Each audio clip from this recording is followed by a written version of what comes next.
Well, I want to welcome everyone this Wednesday evening for the ins and outs of real estate and probate with Judge Domenick Calabrese. Domenick is a Connecticut probate judge since 2003. He has conducted presentations and seminars for thousands of people for the Connecticut Bar Association, the Connecticut Probate Assembly, Connecticut Society of Certified Public Accountants, the University of Connecticut Income Tax School, and civic and private groups. So we should be very lucky to have him tonight. We're very privileged. His law practice began in 1995 and continues in the areas of estate planning, probate, asset protection, and business counsel. Is admitted to practice law in Connecticut, Florida, and New York. I want to remind you that this program is part of a series that I created to begin with the end in mind. The goal of this series is to help attendees and their loved ones learn how to properly plan from beginning to end. The series will take place the first Wednesday evening of every month at 7 p.m. We're going to take a short break in July just because vacations, and then we're going to get back for a 3-part workshop about death and dying, having conversations about death and dying, which will be really interesting. Before we begin, I'd like to mention that programs at Darien Library are made possible by the annual Friends of the Library campaign. We thank you for your support to make programs like this, as well as our collections available to the community. I'm going to pass the mic over to Dom now. Thank you. Okay, thank you, Amanda. Let's see. So I do want to thank Amanda and her colleagues at the Darien Library for inviting me to do this presentation and for working with me on making it happen. I also want to thank everyone out there for getting on this webinar this evening. So as you heard Amanda say, we're going to be talking about the ins and outs of real estate and probate. I am a judge in the Region 22 Probate District in Southbury and also the Waterbury Regional Children's Probate Court. And as you heard Amanda say, I'm also a practicing attorney in Connecticut. Probate judges are allowed to have outside employment. So I do have a law practice with soon to be 3 locations, one in Stamford, one in Watertown, and one in Palm Beach County, Florida. So before I delve into the substance of the presentation, I just want everyone to know that the purpose of tonight's webinar is to give you some information. It's really not designed to give you legal advice. To get legal advice, you really need to see an attorney, a qualified attorney who's going to sit down and talk with you about your particular situation. Over the nearly 20 years I've been a probate judge, I've done a lot of these presentations to the public for the purpose of giving people information to make it less likely that they would be taken advantage of by unscrupulous purveyors of questionable estate planning products that are usually expensive and often don't achieve the results that they claim to achieve. I also would like everyone in the audience to be aware that the law I'm going to be talking about tonight is state law. Probate law is generally state law, and I'm going to, even though I'm admitted in New York and Florida as well, this is a Connecticut audience primarily, and I'm going to be talking about Connecticut real property. So while some of the things I'm going to talk about may also pertain to other states, and I do have an example that's a 2-state example. Most of what I'm going to cover tonight is really particular to Connecticut. So real estate issues in probate really cover a lot of ground, and they can be very complex.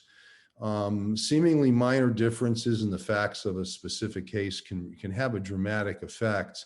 And what I'm doing tonight is just giving you some very basic information. And I would say if you could just remember 1 or 2 things from this presentation tonight, then that will make it worth your while. I don't think it's ever likely that anyone, especially folks who aren't attorneys, can sit through one of these presentations and remember most or a large portion of what I'm going to be talking about. So relax, just sit with me, and there'll be an opportunity to ask questions at the end of the presentation. So the agenda for my presentation is I'm going to first start by talking about the role of the probate court.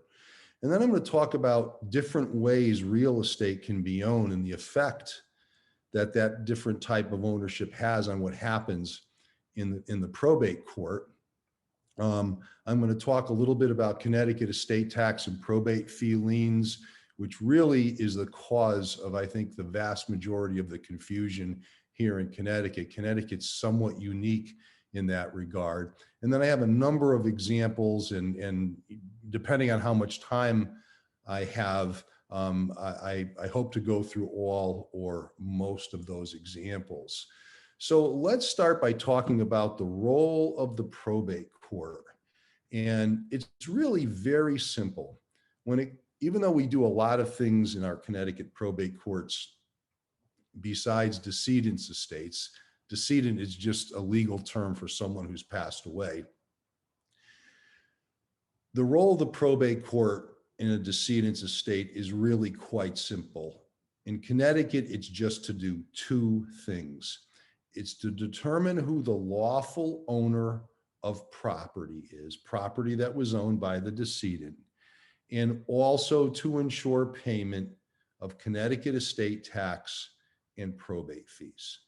And you're going to see these two items come up repeatedly in this presentation. They're going to manifest themselves as to what happens in the probate court, and probably more importantly, what happens if necessary probate proceedings are avoided. Sooner or later, particularly with Connecticut real estate, that's going to catch up to folks.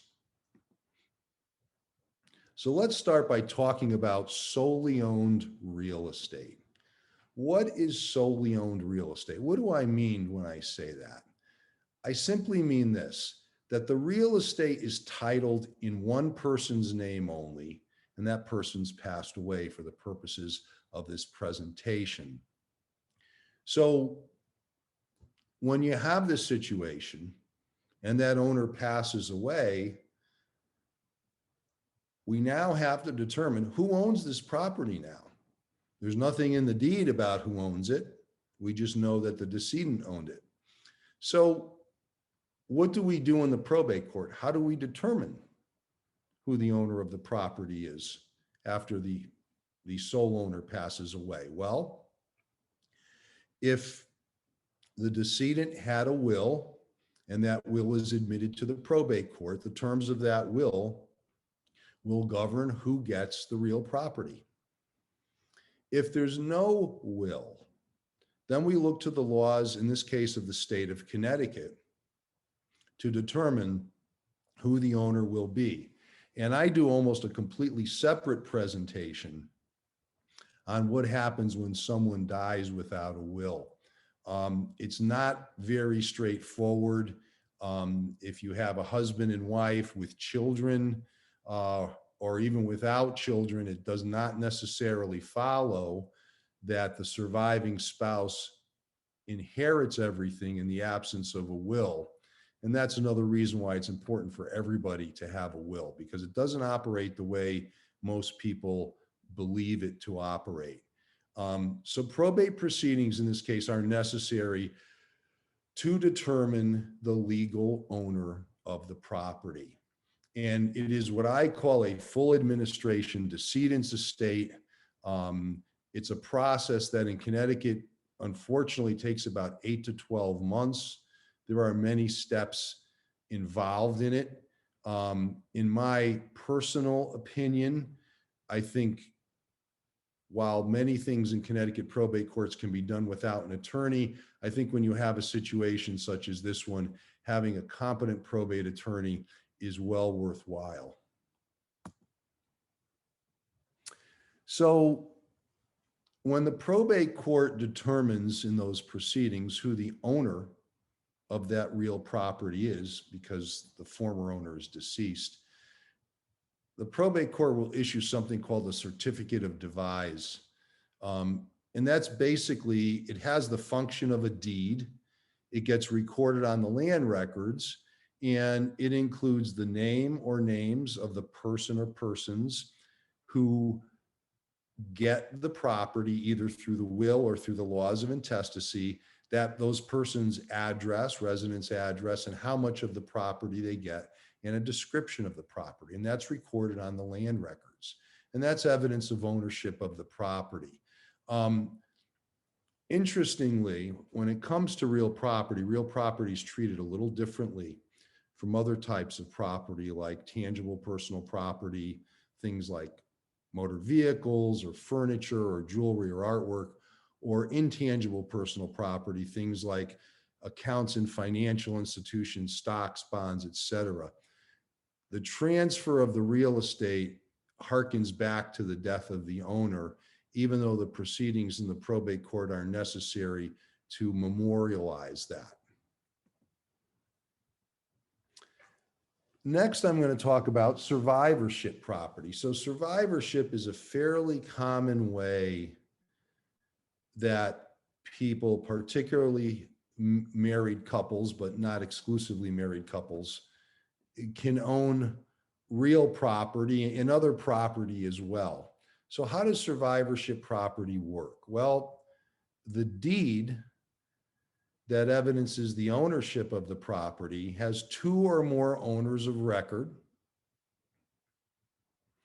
When one of the named owners passes away, that person's ownership interest passes automatically by operation of law to the remaining owner or owners of record.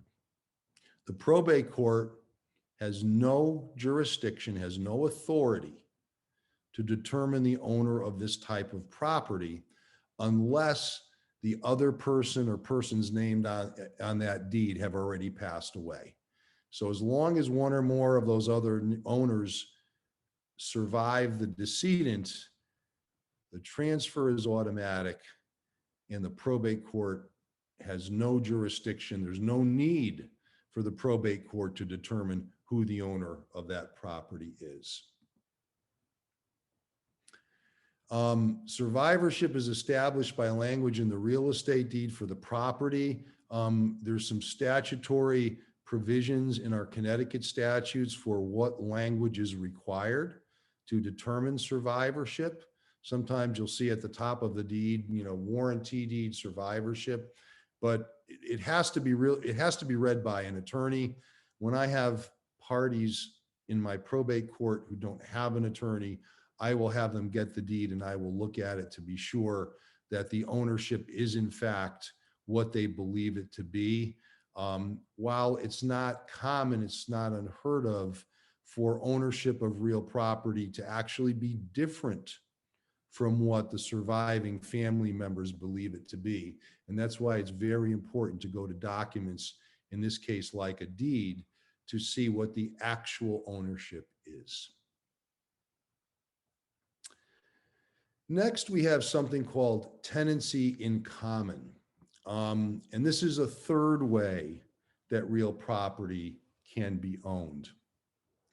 Now, like survivorship property, in tenancy in common, there's more than one owner of the real property.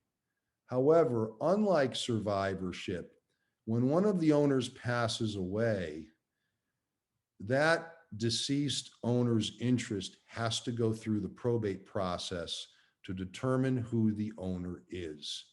And there's a lot of confusion in the probate process as to whether real property is owned in survivorship or tenancy in common. I have to say it is of crucial importance before anyone begins the probate process when a loved one passes away and there's real estate involved, to get that deed and determine, was it ownership by survivorship or by tenancy in common? Because they are treated very differently. And you can see on this slide and from my discussion, when it's tenancy in common, there must be probate proceedings to determine who owns the decedent's portion of that real property. Another way that real property could be owned is in a trust. Now, trusts are very, very complex areas. I go to full day seminars and even multi-day seminars on trusts. So we don't have a lot of time tonight to talk in any level of depth about trust, except for how that could affect the probate proceedings for real property. What I will say about trusts is a lot of people get trusts and they never put anything into the trust while they're alive. I see that all the time. You have these big law firms coming through town and they do these seminars and they sell their, what I call one size fits all estate planning package for several $1,000s, and then nothing ever gets transferred into the trust. And if nothing gets transferred into the trust, the utility of that trust is greatly diminished. So what is a trust?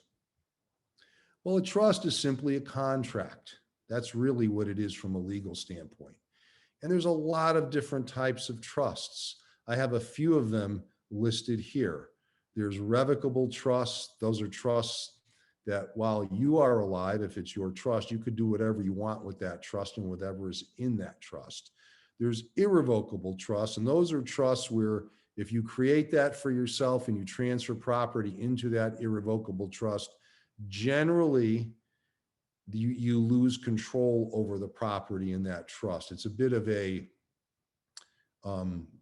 crude characterization on my point about that. It's not quite that simple, but it's an easy way to remember the difference between an irrevocable trust and a revocable trust. And then there's inter vivos trust. Those are trusts that somebody creates while they're alive.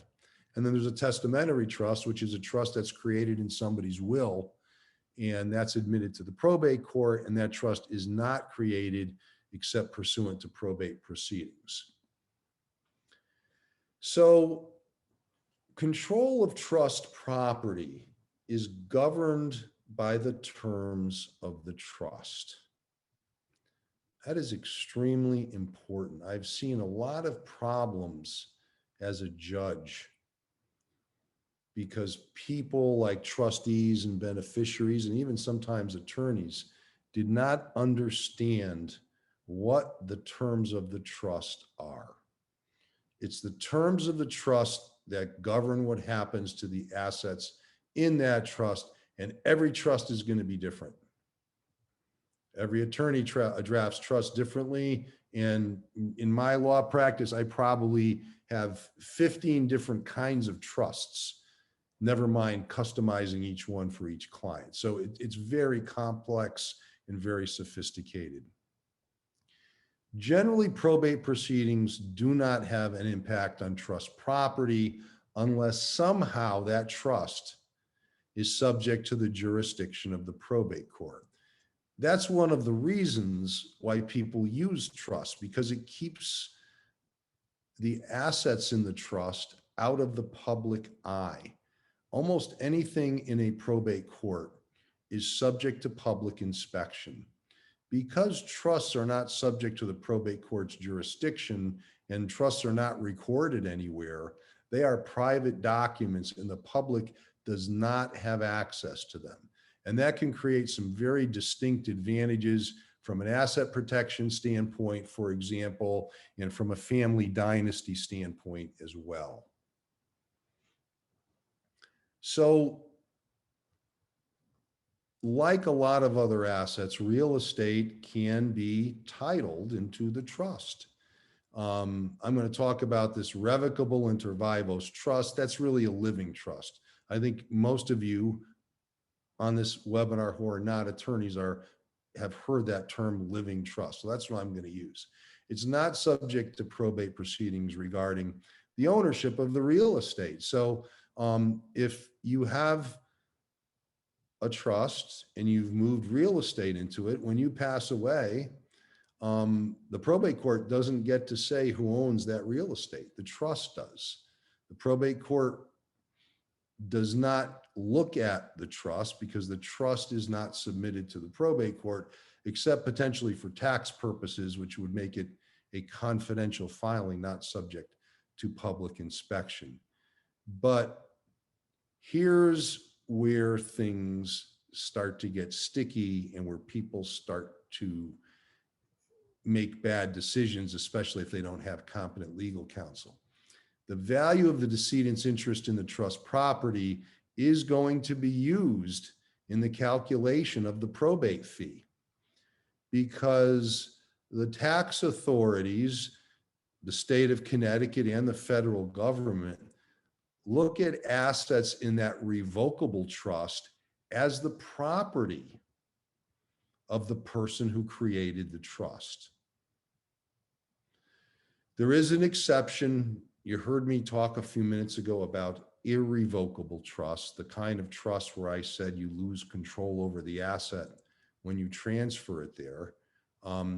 Those kinds of trusts that have real estate in them will not be used for calculation of the probate fee in Connecticut.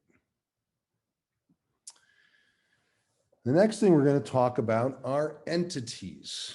What do I mean by entities? Well, I mean things like corporations and partnerships, limited liability companies, and limited liability partnerships.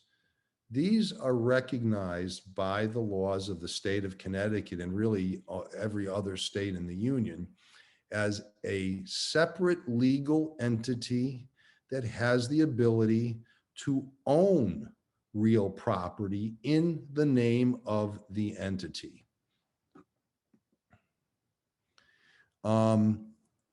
So if you have an LLC, you've created an LLC perhaps for any of a variety of reasons, and you are the LLC member or an LLC member. A member is the same as an owner when it comes to limited liability companies.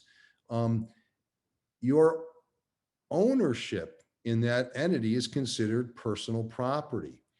If the entity has real estate in the entity, remember I said that in the previous slide, that the entity is a separate legal identity and it can own real estate. Well, if you are a member of that LLC or an owner of the stockholder of the corporation, you do not own the assets that are in the entity. You own part of the entity. So that's important from a probate standpoint because it creates some issues, especially when there's no succession planning by the business owner, or when some of those assets need to be somehow transferred when you have a family business or you have a sole member or sole stockholder of a small business. So the next thing we're going to talk about, and this really gets to the heart of where I see a lot of problems arise with real estate in the probate court, is the Connecticut estate tax and probate fee lien. Estate tax, again, is a very, very complex area. I have several presentations on estate tax. We're really not going to talk in any depth tonight about estate tax, except to the degree that it has an effect on what needs to be done with real estate through the probate court. So there's two estate taxes. There's the federal estate tax. It's been the subject of much discussion with the new administration in Washington. And there's also a Connecticut estate tax. Most states in the country have their own estate tax. Some states don't. There's a few that don't. But Connecticut has an estate tax. And in our probate courts in Connecticut, the Connecticut estate tax return is used to determine what the probate fee is. And remember, I said at the beginning of my presentation, one of the purposes of probate proceedings in Connecticut is to ensure that Connecticut estate tax is paid and that Connecticut probate fees are paid. And this slide picks that idea up and carries it a step further. So what happens? Someone passes away and they own real property. They own it solely, or they own it in survivorship, or they own it as tenants in common, or they own it in their own trust. Any of those types of interests in real property in Connecticut will subject that property upon the death of the owner to a lien in favor of the state of Connecticut from the due date of the estate tax until the estate tax is fully paid. And to make things even more confounding, if you try to find that lien on the land record, you won't find it. It's an unrecorded lien. But it's a very real lien. And as you'll see from an example or two we're going to walk through in a little while, that unrecorded lien, if it's not satisfied, can bring real estate transactions to a halt at a very inopportune time. So the lien that I'm talking about, the unrecorded lien, is for the Connecticut estate tax and Connecticut probate fees. It includes real property that's owned in any of these ways where the decedent had an interest in it. So even those types of ownership that pass outside the probate court, survivorship or trust, this estate tax and probate fee lien applies to those types of property as well. So how does one get that lien released? It's not in land records, but it's got to be released, or whoever ends up with that property will not be able to transfer it. They won't be able to sell it. Well, there's probate proceedings. There's the tax return that's filed. There's a probate fee that's calculated. In Connecticut, probate fees are subject to a progressive fee rate, just like, for example, the income tax is. But I can tell you in Connecticut, because there's a lot of misconceptions about how much probate fees are, and a lot of people with agendas try to make probate fees sound like they're a lot more than they really are. They are between 1/4 and 1/2% of the gross estate. So by way of example, if the gross estate of someone who passed away in Connecticut in 2021 is $600,000, the probate fee is approximately $2,100.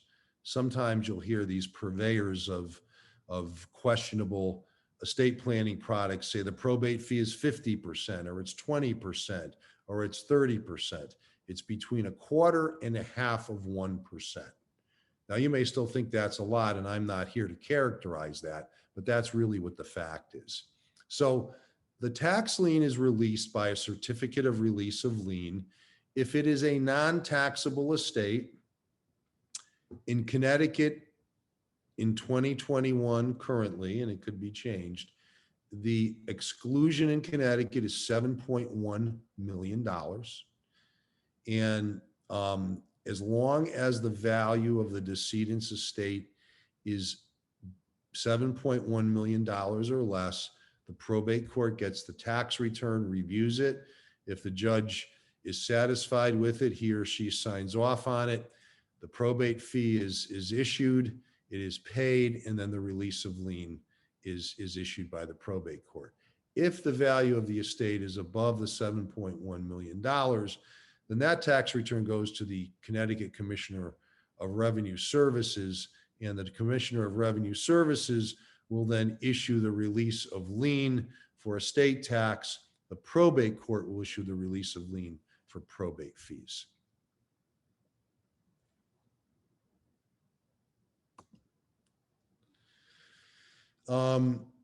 So when the probate court determines that there's no estate tax due, it issues two things. It issues an opinion of no estate tax for the state of Connecticut, and then it issues a release of lien for the Connecticut estate tax and probate fees.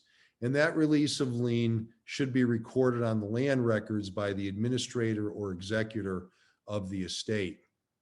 And that clears title on that property for transfer relative to Connecticut estate tax and probate fees.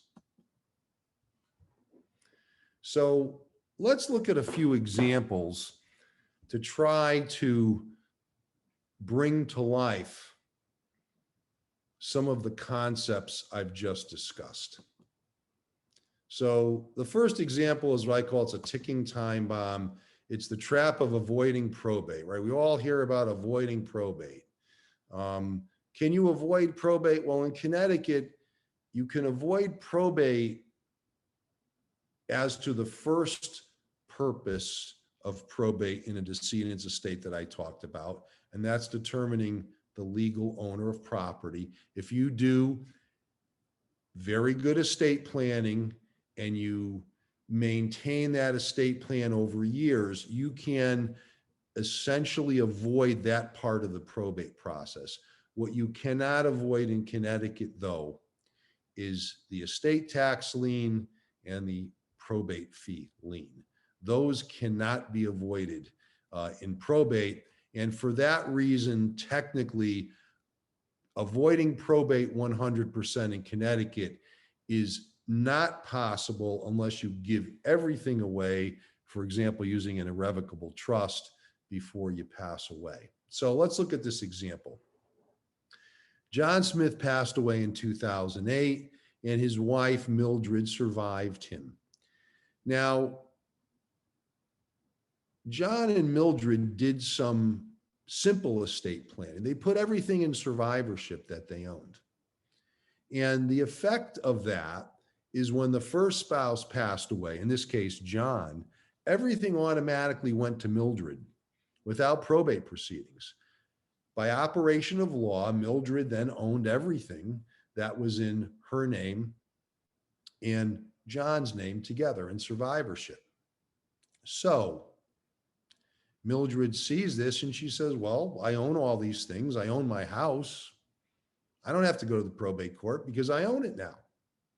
And while she's not correct to say she doesn't have to go to the probate court, she is correct to say that she owns the property. By operation of law, she does not need the probate court's blessing from a legal standpoint to show that she owns that real estate. So now what happens? Well, 7 years later, Mildred says, well, you know, John and I lived in this house for a long time, but you know, it's just not right for me anymore. The house is too big.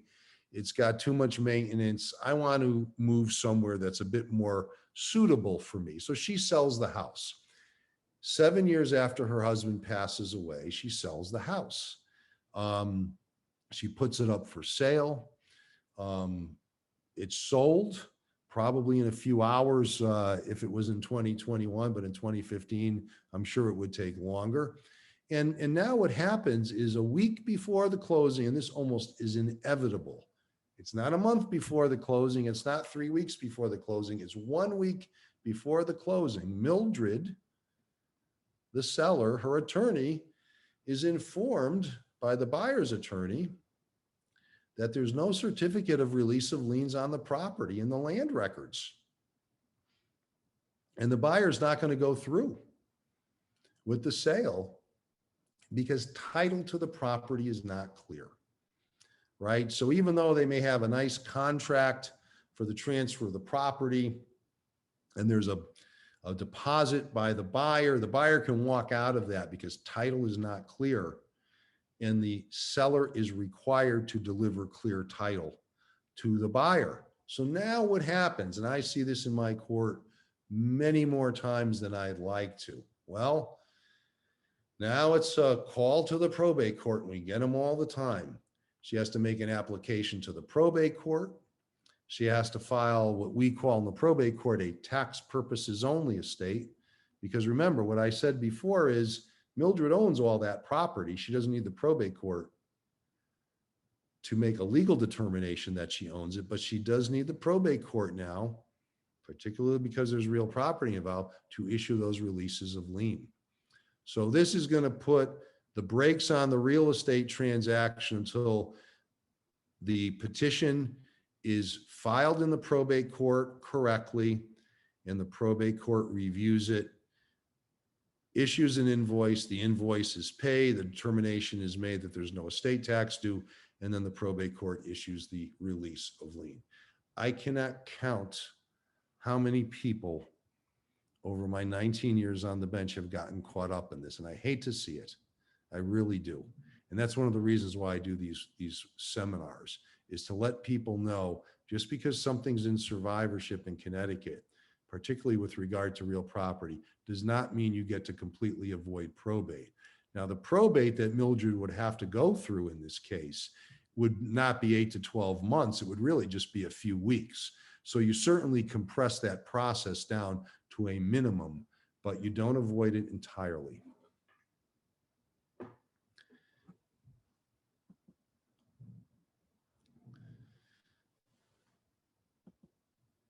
So let's look at a trust now. So we have George and Jane Jetson prepare a comprehensive estate plan, and that includes a revocable family trust. It's one trust for the whole family, for George and Jane and their family. They transfer their house into the trust. Now, Jane passes away 5 years later. Jane had no solely owned assets.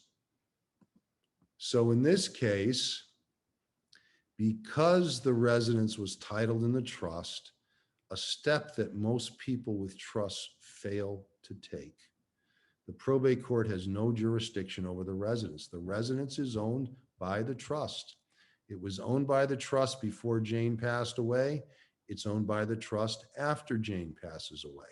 However, just like in the previous example in survivorship property, the George Jetson needs to do limited probate proceedings to get a release of lien for Connecticut estate tax and probate fees. That has to be done, and if he doesn't do it, at some point down the road, either George or his beneficiaries under the trust will find themselves in this situation, the same situation that Mildred Smith in the previous example found herself in. Now let's look at this third example. The third example is solely owned real property. Mary Cunningham passes away in 2006. She had a house in Darien. It was only in her name. Nobody else's name was on it. And she's survived by 2 children, Jennifer, who lived with Mary, and Douglas, who lives in Virginia. So either Jennifer or Douglas has to file an application in the probate court, and they have to do the full decedent's estate, the one I talked about that takes about 8 to 12 months to do.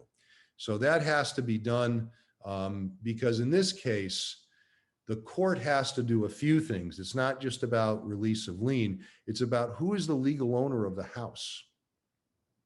The court needs to do that. They need to ensure that Mary's creditors are paid, and then issue an opinion of no estate tax due if it's appropriate, and a release of lien after the probate fee is paid. The court will also issue this certificate of devise. You might remember I mentioned that on the slides for tenancy in common. The court issues that certificate of devise, which would go to whomever it either under the laws of intestacy or under this woman's will, it would go to. And the certificate of devise gets recorded in the Darien land records, and that's proof of ownership of the new owner. Now, the next example is a Connecticut non-resident. Earlier in the presentation, I said that almost all of the law we deal with in the probate court is state law. So now we have Jane Snowbird, and she died a resident of Florida. but she did come up to Connecticut. She had a house in Connecticut, and she did come up to Connecticut from time to time. So when Jane passed away in Florida, her heirs initiated and completed probate proceedings for her estate in the appropriate Florida court. And in 2020, the probate proceedings in Florida were closed. The estate was settled. The probate proceedings in Florida were closed. But at the time of her death, as I mentioned a minute ago, Jane also owned a house in Westport, Connecticut, and it was owned in survivorship with her daughter and her son. So her daughter and her son are the legal owners of this property in the absence of any probate proceedings, but her son and daughter will not be able to transfer this property until they do that tax purposes only estate in the Westport probate court. That still has to be done. And this would be what we call an ancillary type proceeding, or a tax purposes only type proceeding, because there was one done in Florida already. The thing to remember here is that when someone passes away owning real property outside the state they resided in and outside the state of the primary probate proceedings, then the ancillary estate or additional probate proceedings will need to take place in the state where the real property is located. A probate court only has jurisdiction over property, real property, located within the border of the state where that probate court sits. In this case, it was a Florida probate court. A Florida probate court has no jurisdiction over Connecticut real property or real property located in any other state but Florida. So in this case, the Westport probate court issues a release of lien for the estate tax and Connecticut probate fees. But remember, the Westport probate court does not determine the owner of the Westport home because it was in survivorship with the decedent's son and daughter. This is our last example, and this looks at entities, and there's a whole bevy of problems that arise in the probate court when it comes to certain types of entities. I'm going to focus somewhat here on the real estate issue that comes up. So Cosmos Spacely is the sole member of Spacely Sprockets LLC. And one of the assets of Spacely Sprockets is real estate located in Wilton, Connecticut. So unfortunately, Cosmos Spacely dies in 2020. He has no will, and he has not done any business succession planning at all. So he's kind of left his survivors holding the bag, so to speak, because he hasn't done any planning whatsoever. And unfortunately, I've seen this situation many times in my probate court. Spacely Sprockets LLC, Cosmos Spacely is the only member. There's nobody else who has authority to continue operating that business. So what happens? Someone has to come to the probate court and be appointed by the judge as an administrator of Mr. Spacely's estate. And they have to be given specific authority by the probate judge to continue the operations of Spacely Sprockets, or alternatively wind down that business. Business succession planning is a whole separate issue. I've done many presentations on that. But I would say if any of you out there have businesses, they're family businesses, there's only one shareholder, one stockholder, or there's a real key person who is essential to running that business, you need to make sure you do some business succession planning, because lack of succession planning can create a whole myriad of problems. This is really just one of them.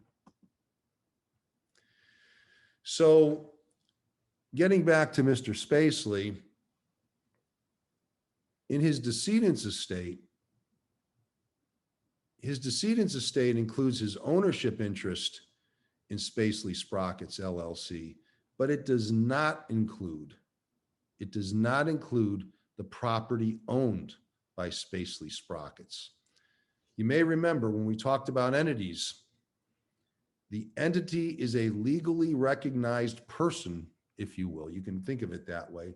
And that entity can own assets in its own name. So in this case, Mr. Spacely does not own any of the assets that were in Spacely Sprockets. He just owns an interest, a membership interest in the entity. And that membership interest is what will be part of his probate estate. And at this point, I think I'm 45 minutes into the presentation. It's my stopping off point to try to answer whatever questions you and the audience might have. So this is your opportunity. And I guess, Amanda, I'll turn the controls back over to your capable hands. Sure. Thank you so much. I feel like I've gained a lot just with all the different scenarios. It helped me think about my future and where I stood or stand and, where to go from here. So we have one question so far. Someone's asking if they have a safe deposit box in a bank, let's say a husband and wife jointly own it, how are the contents and valuables probated? Well, the first thing with a safe deposit box is who's going to have access to it. So if husband and wife have access to the safe deposit box, when the first spouse passes away, the surviving spouse has access to that safe deposit box. The problem would arise, and I know this is not exactly the question, the problem would arise if when the surviving spouse passes away and no one else has access to that safe deposit box. There are proceedings that are allowed in Connecticut to give someone who is not appointed by the court as a fiduciary access to the safe deposit box only for the purpose of locating a will. Otherwise, the contents of that safe deposit box cannot be accessed unless and until someone is appointed by the probate court as an executor if there is a will, or as an administrator if there is no will. At that point, then, the fiduciary who's appointed can have access to it. It's kind of the same as an account in a financial institution. If it's in survivorship, the financial institution will generally give the other owner access when one of the owners passes away. But if it's a solely owned asset, the financial institution is not going to give anyone any information on the account until someone is appointed by the court. Thank you for the question. Thank you. That was great. Okay, so we have another question. Someone said, how does this impact a property that has a mortgage? I'm not sure exactly what scenario she was referring to. So property in probate, real property is transferred to the new owner subject to the mortgage. So the new owner takes the property and they take the mortgage along with it. Now, sometimes if there's a will, the will specifically say that the mortgage is to be paid off from part of the estate assets. But in the absence of that, the heir of that property will get the property, but they'll also get the mortgage along with it. At what age is it appropriate to consider having a will transferred to, a revocable trust? Would you say that again, please? At what age is it appropriate to consider having a will transferred to a revocable trust? That question, let me try to answer it a couple of ways. A will and a trust are two separate things. And I know it's popular to hear people ask, do I need a will or do I need a trust? That is not an appropriate question. A will and a trust are very different things. A will affects all solely owned property when someone passes away. A trust is only effective for property that is in the trust when the person who created the trust passes away. My personal belief is everyone should have a full estate plan, including a trust, not only for when they pass away, but if they become incapacitated. In my probate court, and it's one of the 10 largest in the state of Connecticut, I spend more time in my courtroom on conservatorships than I do on everything else put together. And if people just did some incapacity planning, which generally would include a trust, they could avoid a conservatorship, they can maintain control over their affairs, and they could avoid being subject to the court. But a will and a trust are two different things. I think they go together very well, but having a trust does not mean you should not have a will. Not sure if that was the question, but I've got some answers. We also had a program last month about wills and trusts, so I can send that your way too. okay. If you haven't already mentioned this, what are the top 3 things we should do before we pass away to prepare for the probate process to help our executor? Sorry, I can't say that word. Well, that's a great question. You should be very organized and should let people know where everything is. If you have a will, you need to let people know you have a will, and you need to keep it in a safe location, and somebody needs to know where it is. Unfortunately, a lot of times surviving family members have to scramble. They don't know if there's a will. They don't know where the will might be. Sometimes we start the process in the probate court without a will, and then a will is discovered later. I never thought of that you just not give that information. I think you should let people know what you want your final arrangements to be. I often see those in a will. Putting your final arrangements in a will is going to have absolutely no effect whatsoever. And the reason why I say that is by the time the will is admitted to the probate court, the decedent's been dead for many weeks, if not many months. And a will, unless and until it's admitted to the probate court, is a useless piece of paper. And I'm very dramatic when I say that, but a will, unless it's admitted by the probate court, has no legal effect whatsoever. So tell your family members what you want your arrangements to be. Even better than that, try to make those arrangements yourself, or at least write down what you want. And I do think it's worthwhile seeing an estate planning attorney and putting a complete estate plan in place.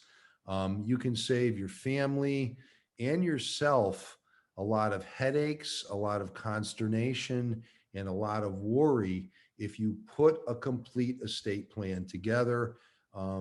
It's not just for when you pass away, it's for if you become incapacitated.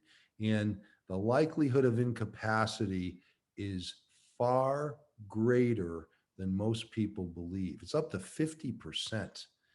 Even for younger folks, it could be that high. So that's my not so short answer to that question. Thank you. Another question. Do you advise parents to add adult children to the ownership of their home? And if so, how do you accomplish this? I do not advise that. Most people who come to my law office and they want to do that, after I talk with them about 20 minutes, they decide, nah, it's not such a hot idea. Why do I say that? Well, if you either transfer the house to your children or you put their name on the deed, it raises a bunch of issues. Gift tax.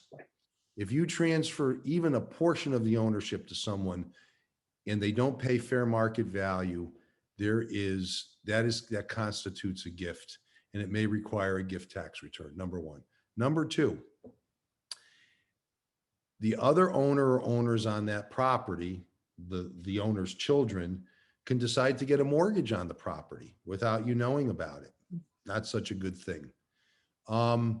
If there is a judgment creditor with a judgment against one of the children who the house is transferred to, potentially the entire house can be subject to loss to satisfy the judgment creditor. If one or more of the children are married and then they subsequently get divorced, that real property can be subject to a divorce settlement. There's ways to do these things where you would maintain control over it, but still protect the property from creditors, from ex-spouses, even from family members who lack financial sophistication or have substance abuse problems. There's definitely ways to do it. An outright transfer is something that I probably only do for about 5% of the people who come to my office initially seeking to do that. Thank you. Now, you've said a few times you recommend to everyone to get a full estate plan. What does that entail? So a full estate plan is a will, it's a trust, it's a power of attorney, and it's healthcare documents that include an advance directive, also known as a living will, the appointment of a healthcare representative, the advance designation of a conservator of the person, and a HIPAA release. That is a full estate plan that will give you the greatest level of protection and the greatest peace of mind, knowing that your affairs will be taken care of if you become incapacitated and even after you pass away. Thank you. I have one more over here. Let's see. Do medical fees owed to hospitals, medical providers, etc., get paid by attaching assets of descendant, and how do we avoid this? So yes, when there are probate proceedings for a decedent's estate, that 8 to 12 month process, claims of creditors, including medical care provided during the last 90 days of the life of the decedent, are subject to payment out of the assets of the estate.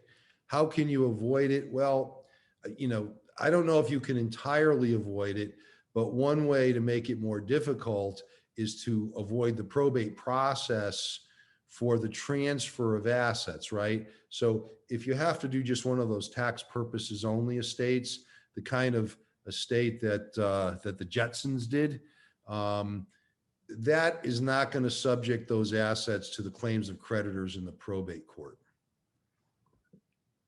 Thank you. And then someone had a question related to your last answer and was curious about what HIPAA is. So HIPAA is the Health Insurance Portability and Affordability Act. It's a very comprehensive federal law. The provision of HIPAA that particularly comes to play in the kind of estate plan I talked about is the provision that prohibits healthcare providers from sharing a patient's confidential information. The only way that a healthcare provider can legally share that information is if the patient allows that to happen. By signing this HIPAA waiver that's in the healthcare documents that I described, it grants the person or persons you name in the document authority to receive that information. At the same time, it relieves the healthcare provider from liability under that provision of the federal law we know as HIPAA. Otherwise, they could refuse to provide that information, even if that person is named as a healthcare representative. Unless there is a release, that may become a problem, and it may require a trip to court, which really one of the major objectives of a comprehensive estate plan is to avoid court intervention. Thank you. We have another question that just came in. Is it customary to ask attorney for estimate of costs for drawing up a trust or pay by hourly fee? How does this work? Absolutely. Not only is it customary, it's required by the rules of professional conduct. So any attorney you go to see should let you know before you make any commitment to them what the cost is going to be, if it's a set cost to prepare a set of documents, which is fairly customary, or if they're going to charge by the hour, what that hourly rate is. Now, a lot of times when an attorney charges an hourly rate, it's very difficult, even for the attorney, to determine what the total cost is, because in any attorney's practice, you're going to have clients who don't have a lot of questions and don't need a lot of your time as an attorney. And then you're going to have clients. I had a client who wanted me to walk through every page of her 58-page trust with her. And, you know, that cost her some money. I did her representation by the hour, but you have to know those things. If the attorney doesn't disclose them with a new client, that's technically a violation of the rules of professional conduct. Thank you. And thank you for asking that, Joyce. And by the way, I should also add this to that answer. Any attorney you approach for representation, of course, they should be very well qualified, but you should also feel comfortable with them. I always tell people, you could be in front of the most qualified estate planning attorney in Connecticut or even in the country. If you're not comfortable with them, if that chemistry isn't there between the two of you, that's not the right attorney for you. You should feel comfortable with your attorney. Just like your relationship with your doctors. That's right. That's right. Tom, this has been wonderful. I feel a little bit of relief going forward with my plan. And I know that I have to get my full estate plan in order. So you might be getting a call from me, Dom. Okay. Thank you for your time. I really appreciate it. And thank you for being so patient with everyone's questions.